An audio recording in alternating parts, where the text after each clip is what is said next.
I'm so happy. All my babies all together. I love this show. Yay. And this season is Bonkers. bonkers, right? Yes. I gotta ask you, what does Victoria think about this tension between her children? Does she notice it?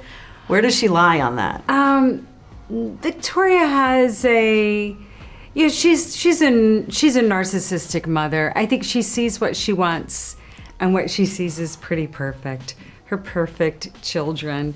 Her daughter Piper is experimenting with some, not Christian, like they're a Christian family. So she's threatened by Buddhism. And a life that isn't like checking the boxes of what she thinks will make her daughter happy. So yeah, I mean, she's quite dramatic, and I think she's a drama queen. There, I said it. I think you're right, though. Do you think she notices anything with her husband's struggles at all? Or, again, same thing, kind of just thinks everything's perfect? I do. I think, that's what was so fun of playing someone who has a lot of mystery going on. We see her, she gets off of the plane, she's walking to the hotel, she's a bit, woozy. Not very grounded, and she has a dream at a certain point. We see an older man walking behind her husband. There's something going on underneath all of that. What is she screaming about in her dream? Is that grief? Is that not being authentic? Is that, what is this person? So there was so much to play with, and I think she's I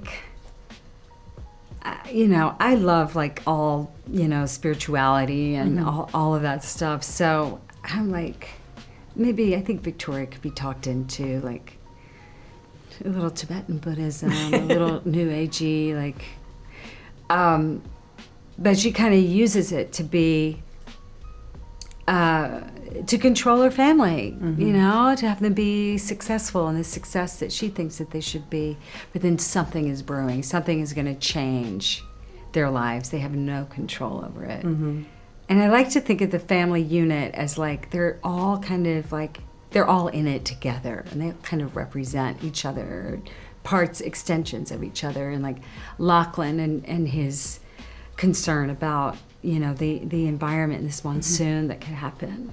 Yeah. And she's don't talk about that. Why are you, because she's so scared that something really could be taken away from her. And it's all love. It's just really dysfunctional, Yeah. It's just it's all care, it's all love, it's all drama. I think she really loves to get angry and upset. I think she loves to cause a scene, that kind of thing. So I love that about her playing I'm from the South, so getting to play someone who, I come from a family of my parents observed the people around them. They were always pointing out funny things about other people, and we loved looking at characters, and the South it's just so full of them. So it was a joy to bring her to life, and it was almost 7 months in another country. Wow, was that long? So it was life-changing. Yeah, it was a real gift, It was one of those,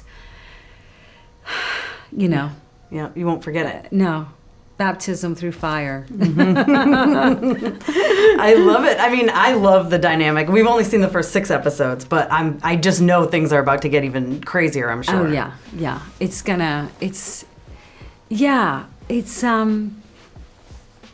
People are a lot more mysterious than we give them credit for. And I think Mike really, goes for the jugular for that one in this one. They don't have any limits, They have no limits. And what happens when you've pushed your limits and you can't push them further, and they're just kind of disjointed and dysfunctional and all that, which makes for good drama and comedy. It makes for good. It does, exactly. I think you go wow. So it was fun. And Mike was so great. He's an actor, so he would, you know, you would say something and he'd like riff on that and then bring it back to you and just play. So we don't know what, there was a lot that was cut. There was a lot that was, oh my God. The episodes were long. Like, he's such a writer. Yeah. That, you know, he, and I was like, HBO's gonna let each episode be an hour and a half. They won't cut anything. They're gonna keep everything, and it's so good. What could they? But no, that's not true. So there's, you know, they cut it all. But I think that makes for even like more mystery when you take all this stuff away and distill it in some way. Like, oh, wait, I just got in on that conversation there. I have no idea what was being said before. Like that kind of life. Well, one thing I love that they included for your family was the Duke-UNC rivalry, because there is like a big rivalry. Yeah. And did you know about this rivalry before? Yeah, I mean, football is like, yeah, it's a big thing. But yeah, so that remained in there, yeah. Yeah, I thought that was funny. One of my friends was like, well, their marriage is doomed. If they're on opposite sides, it was never going to work out. Which is funny. Besides your storyline, of course, was there another one that you were like really excited about or maybe thought was the most shocking when you read the scripts? I think I loved Belinda's storyline. This kind of, it's just a gift, you know. It was like, I think Mike knew that the fans would want to see that. And it was beautifully executed. I cried at the end of the whole 8 episodes. I can't wait to see the final 2. Yeah, and they just like, it really just, it's like a Porsche car. You're just driving straight through, and he did a great job with keeping the momentum, and well, you couldn't help but not. Like, it's just, it was wild. It's a fast moving train. Yeah, it's really great. And the attachment to these people that the fans have, you know, it's great. These kinds of people, and then the White Lotus of something has become like part of the lexicon, you know. Yeah, absolutely. And I think people are really entertained by that, so they want to act it out and you know, bring that back in, which is great for the entertainment business. I think more comedies and more character-driven stuff. I'm all for it. Yeah, absolutely. And then before we wrap, I have to ask you, I loved you and Mr. and Mrs. Smith. Thought you were fantastic. You. So fun. Now, we don't know if you survived. Have you gotten a call to come back for season 2? No, I haven't. But how much did you love that Wagner Mora?